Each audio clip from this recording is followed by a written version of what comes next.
পবিত্র মুহররম মাসের 10 তারিখ তথা আশুরার দিনের ফজিলত সম্পর্কে রাসূল করিম সাল্লাল্লাহু আলাইহি ওয়াসাল্লাম বলেন, সিয়ামু ইয়াউমি আশুরা ইন্নী আহতাসিবু আলাল্লাহ আন ইউকাফফিরা আস-সানাতাল্লাতী ক্বাবলাহ, রাওয়াহুল মুসলিম।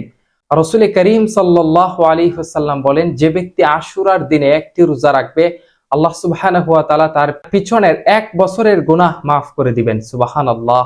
সহিহ মুসলিমে অন্য একটি riwayate এই দিনের ফজিলত সম্পর্কে রাসূল করিম সাল্লাল্লাহু আলাইহি ওয়াসাল্লাম বলেছেন, আফদালুস সিয়ামি বা'দা রমাদান শাহরুল্লাহিল মুহররম। রাসূল করিম সাল্লাল্লাহু আলাইহি ওয়াসাল্লাম বলেন, রমাদানুল মুবারকের রোজার পরে সবচেয়ে ফজিলতপূর্ণ রোজা হচ্ছে আশুরার রোজা তথা মুহররমের 10 তারিখের রোজা। আমরা মুহররমের 10 তারিখ রোজা রাখার চেষ্টা করব, তবে দুইটি রোজা রাখা উত্তম।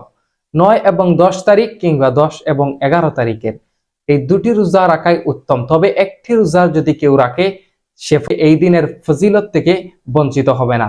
আল্লাহ পাক এই মুহররমের রোজা রাখার তৌফিক আমাদেরকে ভিক্ষা দান করুন। আল্লাহুম্মা আমিন।